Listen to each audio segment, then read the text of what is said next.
All right, welcome back to the Prima.Law podcast. This episode, again, we took a little bit of a creative risk. We recorded this on our weekend vacation to Beaver Island, Michigan. Now, Beaver Island is in the north of Michigan. It is a remote location. Risk of COVID-19 is extremely low. If any of you are overstressed, stressed out, overworked, you had a lousy summer, take some time, get away. In fact, shoot me a message. Let's all go to Beaver Island because there's nobody there. There's beaches, there's swimming, there's all sorts of activities, history to learn about. You can learn about King James Strang, the only monarch in the United States of America who was also elected to the legislature of the state of Michigan. Lots of fun stuff there, mostly the beautiful sights, beautiful sunsets, and a beautiful time. All right, so today my guest is Angela Betzold, and today we are covering... All right, so here's the deal. We did this whole opening section about, when you process the mail, what are some good things you should follow, some things to look out for as you're operating your practice. But there was a lot of wind, and there were a lot of waves. So, I mean, if you're watching this on YouTube, I am just going to scrub through this really quick. We're going to increase the speed time because there was a gorgeous sunset. I mean, it was just absolutely gorgeous. It was breathtaking. It was wonderful, but it was windy, and I almost lost the camera to the lake there, as you can see. So I'll just fast forward through this part, and we'll catch up where the audio is a little less difficult to listen to because, again, of all the waves and the wind at the time. So thanks for sticking with us. We know it's a creative risk to do something like this, but we think you're still going to enjoy it.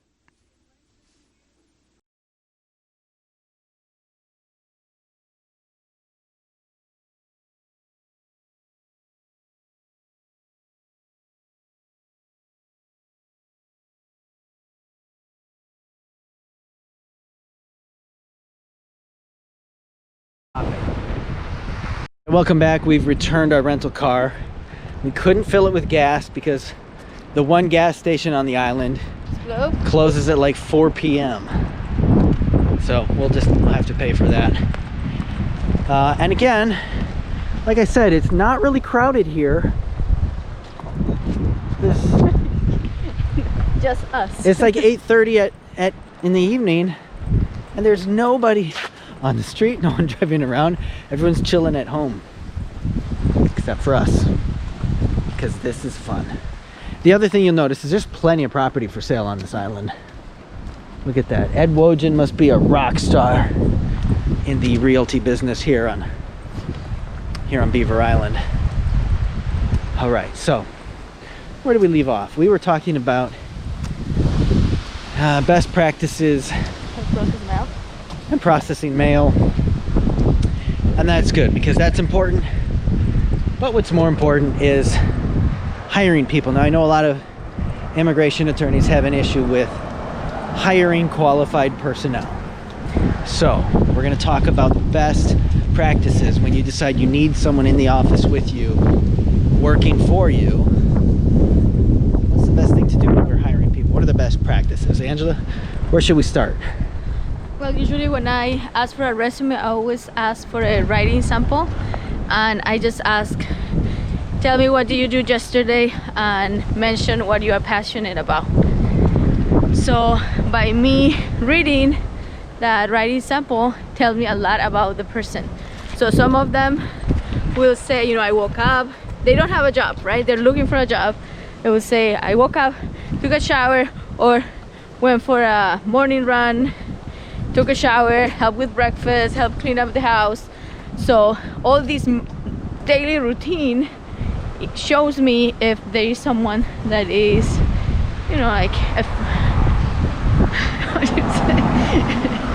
someone that likes to be, occupied or looking for stuff to do, even though they don't have a job, or they study even though they are not going to school anymore.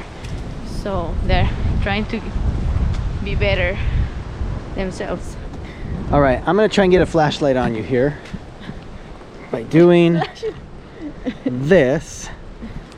Oh, that helps a lot. No, that's good. It's on the lowest level. Okay. All right, so You want to see what kind of a person they are. Yeah, so by writing the writing sample, it teaches me if they are looking for opportunities, if they are productive, even being unemployed, and if they have goals. And so sometimes they will say wake up early, make breakfast, exercise, study. Some of them actually said, you know, I make desserts and sell in the street, or even though they are professionals, because of the coronavirus, some of them, they have not been able to get a job. So I think that's great that they have this entrepreneurial spirit of doing something, right? Even though in tough times. Right, because when you're working in an office, there's going to be times where you can't be actively supervising them. You've got your own stuff to do, and you want to be sure that they're independent, yeah, self-driven. So that's one of the things that I always ask. Also, even though I'm just interviewed them, when I said they sent me a resume or something, I said 3 steps, right? Write me the resume, and I want 2 pages a writing sample about this and this. So when I get that writing sample, I want it to be what I asked for. So to know if they are following directions, if it's actually 2 pages, or if they did just 1 page or 3 pages. So that's important for me.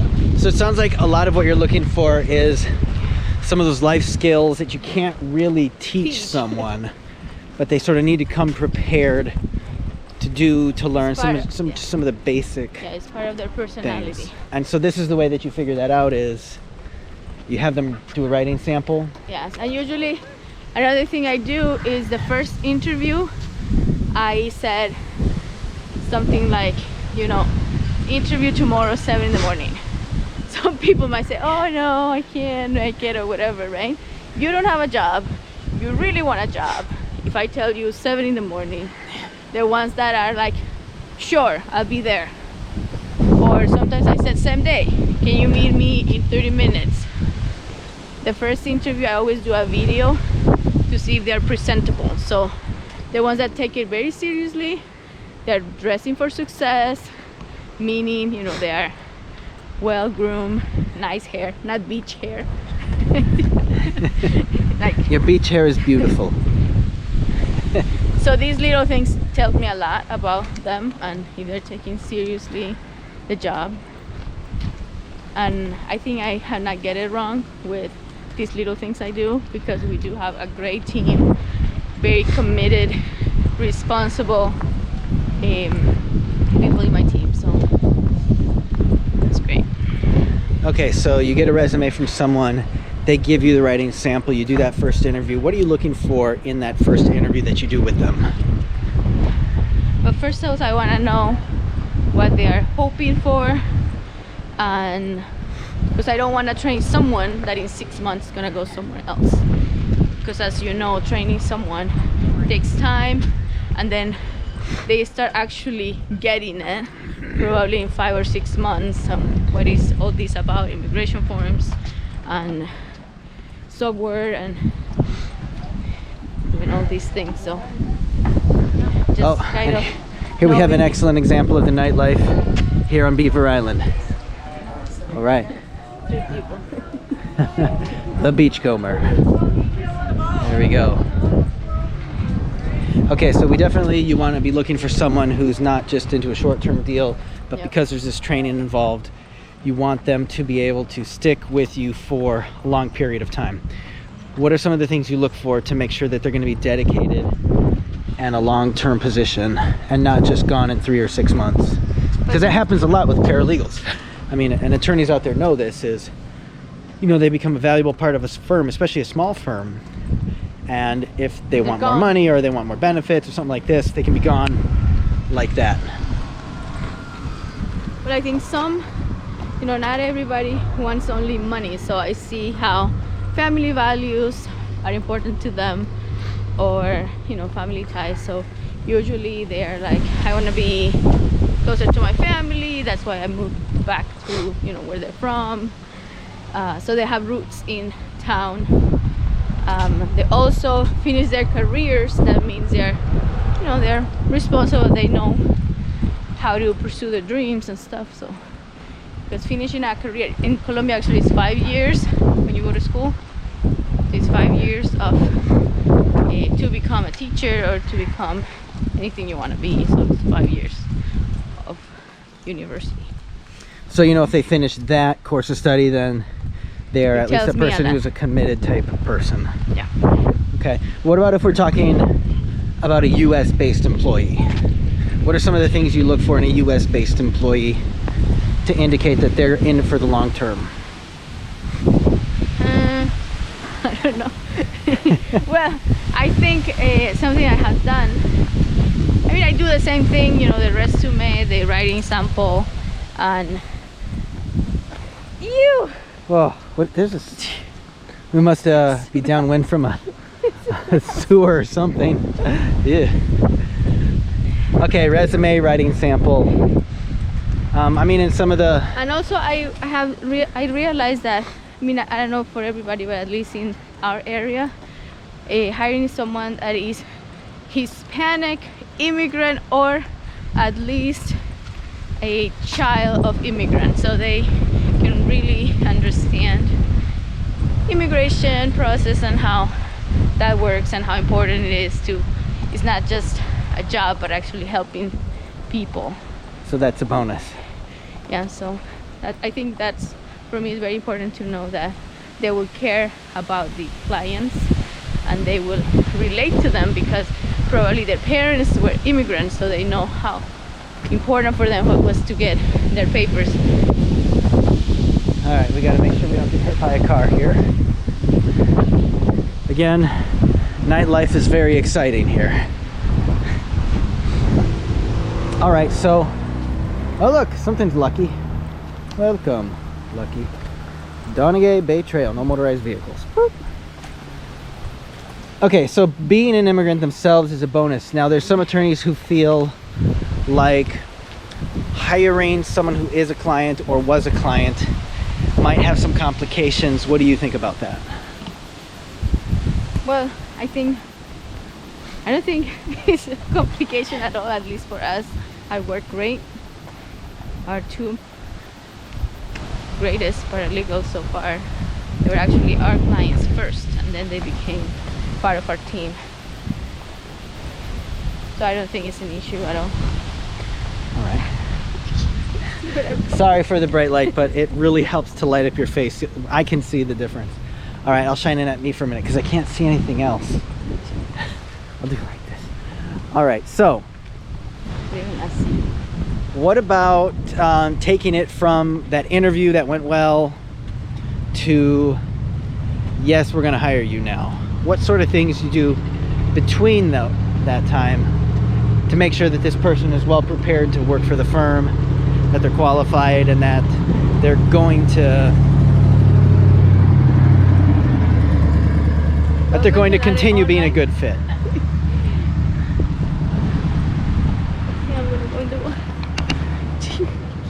Don't walk into water. Here.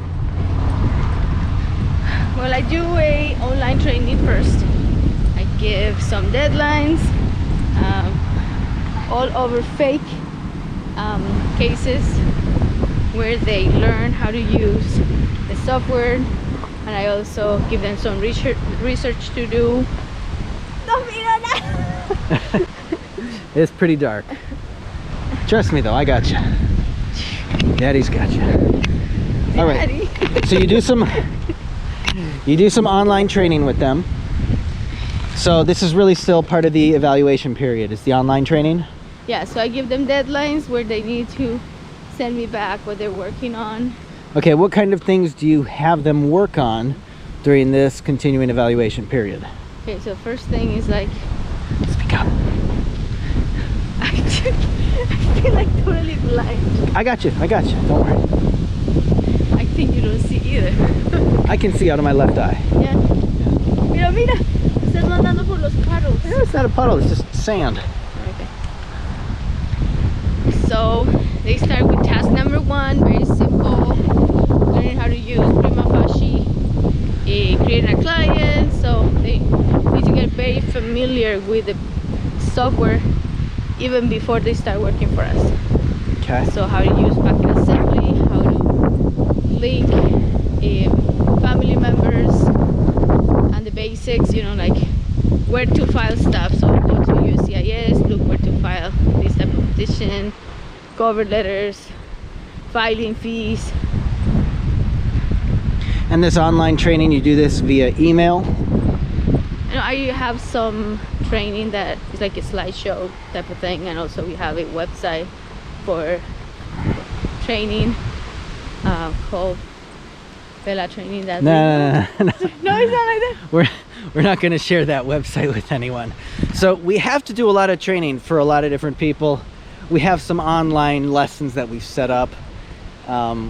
They're nowhere near ready to share with you at this point. However, at some point we do plan on doing that. The point is, don't be afraid to give. Wow, you really can't see anything else. Don't be afraid. Don't be afraid to give a prospective employee a way to prove themselves. Give them a test. Yeah. Give them, Deadlines. You want to see if they're the type of person who can follow a deadline. You want to see if they're reliable, if they can grasp simple things like using a simple piece of software on a computer, a word processor, things like that. So don't be afraid to do that as part of your training. Now, Not even the training, just the recruiting. right, as part of the recruiting. Let's go to the side a little bit here. Okay, so we talked about recruiting and how we get people on board and start to recruit them. So sometimes we might start, 7 people, look very good in the resume, start online training, and after, 2-3 weeks, only 3 or 4 actually go through the whole thing, and we offer them a position because some of them, even though look very good on paper, didn't persevere of doing the task, didn't follow the deadlines and stuff. So I think it helped a lot, helped me to see perseverance and commitment. They really want this job, or they don't. Okay. Now, do you have a dress code for your staff? Yeah, so we do have a dress code, and I said dress for success.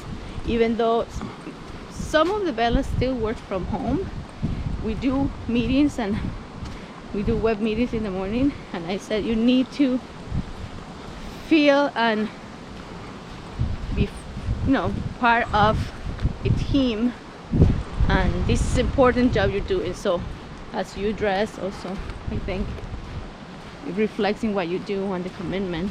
So this is sort of a controversial topic for some attorneys. Some attorneys like to think that, or I won't be condescending, some attorneys believe that it doesn't matter how you dress as long as you get the work done, that's all they care about. What do you think about that statement? Well, it works for them, that's fine, but with my team, I like them to be dressed for success. And for me, dressing for success, you wake up, you shower, your hair looks good, then you feel good about yourself, and then you start working. Yeah. I think one thing that's important is it's important that people, one, they know that you're the boss. 2, they know that they have a job. And I think dressing for success is part of that. So I have been incredibly lax myself dressing for success this summer. But I'm following a little bit different of a creative path. I spend actually very little time in the office recently, but as a principal, I wholeheartedly agree with that. And I can see the difference with staff when there is a dress code to follow and when they're held to account for it. What if somebody shows up to a meeting and they're not following the dress code, or they're wearing something too revealing or inappropriate? How do you handle that? Well, usually I send them a message because they're virtual, so I see them anyways. But when the meeting is over, or sometimes I just wait until it's close to lunchtime and they're going home anyways, to tell them, please get changed, or those pants are not appropriate for work, because we do have a dress code, like no jeans, right? Blue jeans. Black, it doesn't matter, like other colors, but I think blue jeans are way too informal. So I will say, please go home. When you go for lunch, please get changed. And they know because they signed some agreement that they understand the rules of the office. And so they say, yeah, I'm sorry, I will do that. And then they came back. Okay, so that brings up another good point. You and have I think them. it's just following instructions. I mean, if they know there's a dress code and they're not following it, there's red flags about it, because they have signed a document that they understand. Even before they start with us, we said we have a dress code and this is the dress code. So if you understand these rules and you want to be part of our team, this is what you need to follow. So they're not surprised if I'm telling them, please don't. Some of them, I mean, it's like one time, never again, like, because sometimes people just want to see if people are paying attention. Like, All right, so we just got done talking about some of the best practices when hiring someone, and you mentioned that you actually have your staff sign a contract or sign the office rules. What is it that you have them sign? Office procedures. So the office procedures, anything about communication, emails, not deleting any emails, just using the corporate email while working. Actually, they have a user for the law firm, so it will be anything that is related to work only. Also, some of them use their cell phones, a corporate cell phone that we provide if the attorneys need WhatsApp communication, stuff like that with clients. Otherwise, we said no cell phones because we don't want the notifications for social media or WhatsApps or personal stuff to come up. So that's, I mean, it's proven that all these notifications during the day, like I don't even get my notifications myself, because I know they're distracting, and if I want to get things done, I need to be away from those distractions. Yeah, and that's one thing that I know a lot of attorneys have talked about as well, when like they have to come up with rules for themselves, like, all right, I'm only going to answer emails twice a day, once in the morning, once in the afternoon, otherwise I get too distracted and pulled away from what I'm supposed to do. So it's absolutely appropriate to expect that of your employees. Another thing is the dress code, right? And all these, I think, giving them expectations since the beginning, if they're gonna follow instructions. So that's super important, because even if you said, I don't want you to send email this way, but send them this way.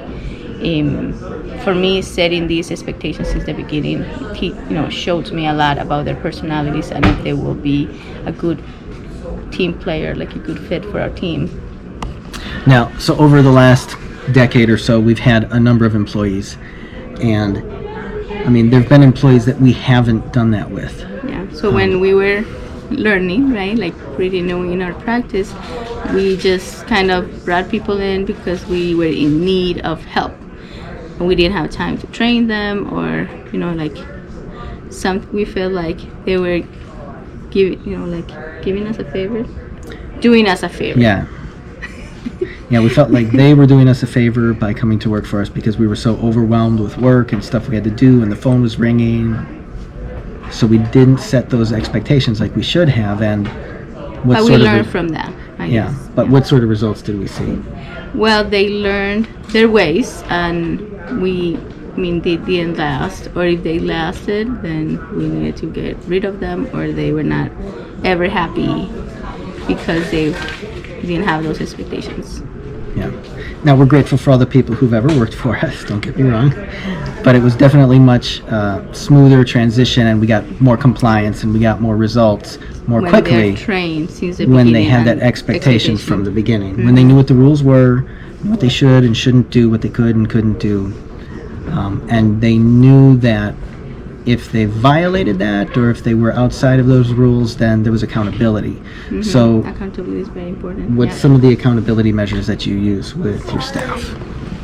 Well, I think that first time that happened, I will approach them and say, hey, I see that you're not wearing something appropriate for work or something, right? And then sometimes there is good reasons, or You know, if it's one time. There's a daddy long legs on my arm. Where did it go? I flung it somewhere. A daddy one? No, it was a daddy long legs right on my hand, and Guess that's why I just flipped it out. He gives me daddy long legs. I don't know how to say this gently, but it's a sign of rain. Yeah, it's a kind of... Look down, and there he was.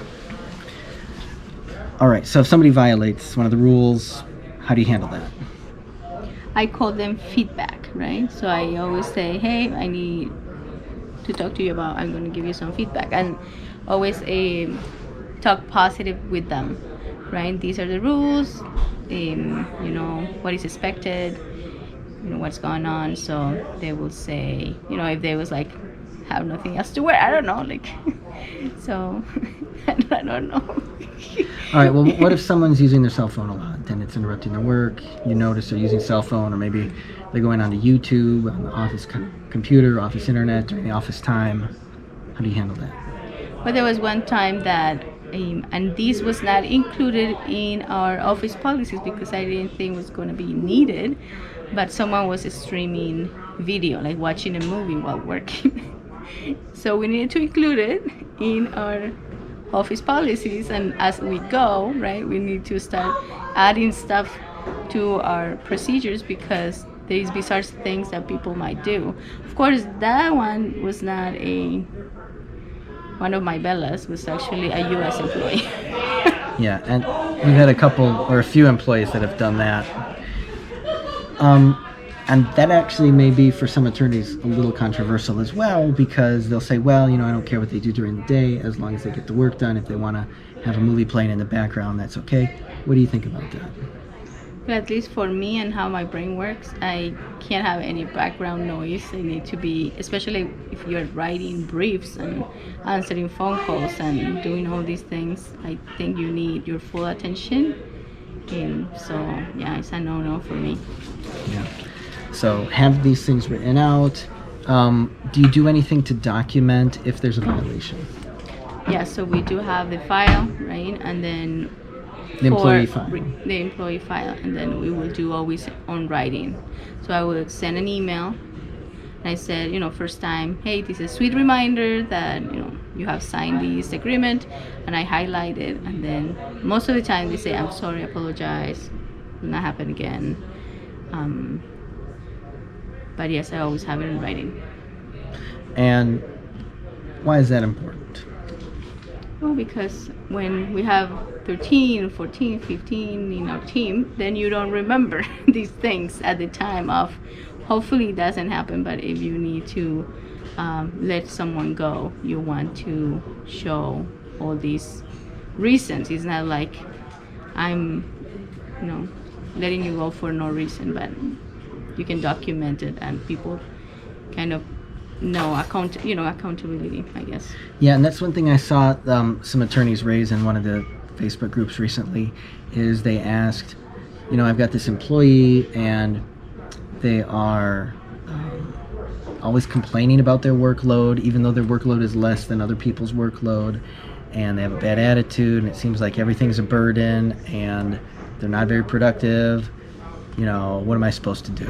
And when you do get to a point where you say, you know what, that's the last straw, we do need to let you go, because that sort of malaise, that malignancy, that attitude, it's like cancer inside of an organization of people, and it spreads.